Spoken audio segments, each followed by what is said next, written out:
Thank you, Speaker. I rise to make a few additional comments on behalf of the Greens in relation to the Parliamentary Budget Officer Amendment Bill 2022 and support the comments made by my Greens colleague who's leading for us on this, Jamie Parker, the member for Balmain. I wanted to put a few points on the record in light of the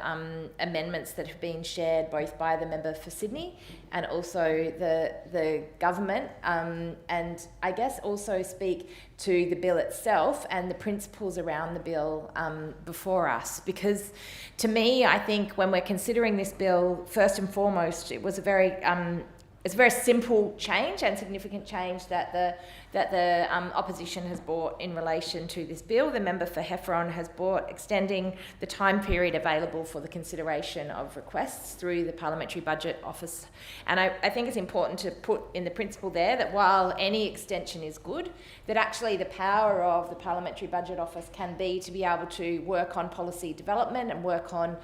costings initiatives throughout a period. And so actually I appreciate there are practical reasons why this bill is seeking to extend the time slightly but not make it available through a whole term. But there are, I think it is important to recognise that there are huge benefits with the idea of this resource being available to parties,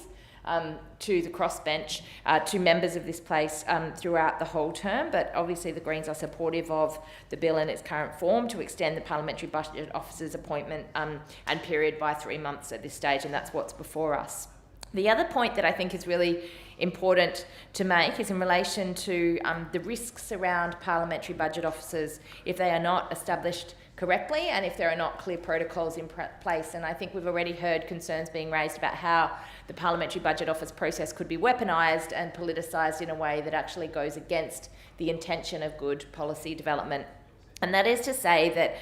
overall, parliamentary budget officers promote a policy conservatism and a sense of incrementalism over innovative and bold change. And we need to recognise that one of the risks that would happen in the process of making everything public that was requested through the Parliamentary Budget Office is it would actually cause more conservatism and less innovative and bold change to be explored by parties, to be explored by members, if there was to be a situation where all of the requests that were made will be made public, and that would be of serious concern. I think it's also important to recognise that innovative policy models are very difficult to cost, and often it can make it risky to put forward these ideas that are innovative models that are actually looking at reframing the way that we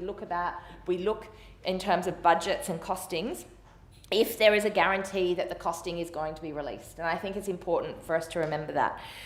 The other thing that I think is really important to recognise is that there are not clear facts when it comes to costings. There are perspectives, and these things are not objective in a way that everyone would agree on how policies are costed. We saw this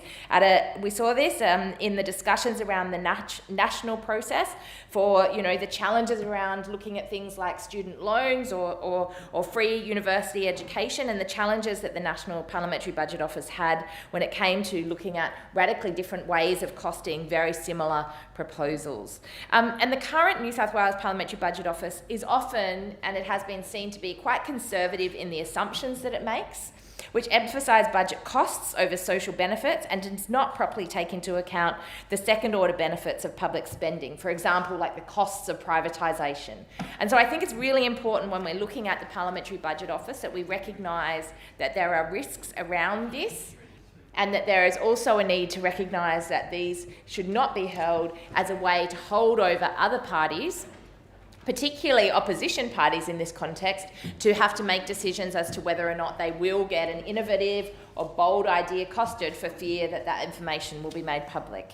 The final thing that I wanted to talk to, and I know the member for Sydney has foreshadowed this in relation to the amendments, is the importance of allowing crossbench members to be able to access this process. I think it's important to recognise that while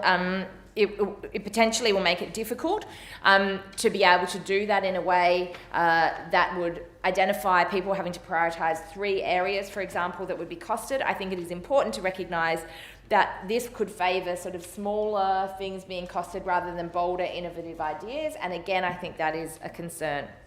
I wanted to acknowledge the member for Heffron for bringing this to the attention of the chamber. I want to acknowledge the work of the member for Sydney in trying to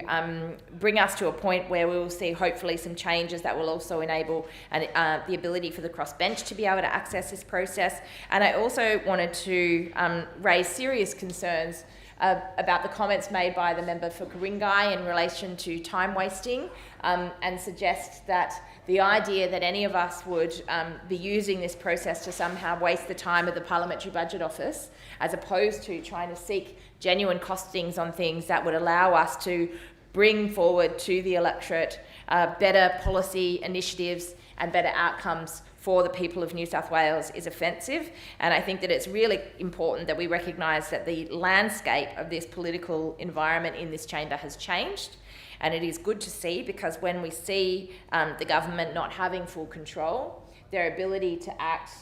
with a level of arrogance in terms of what they put forward is limited, and that can only be a good thing for our democracy.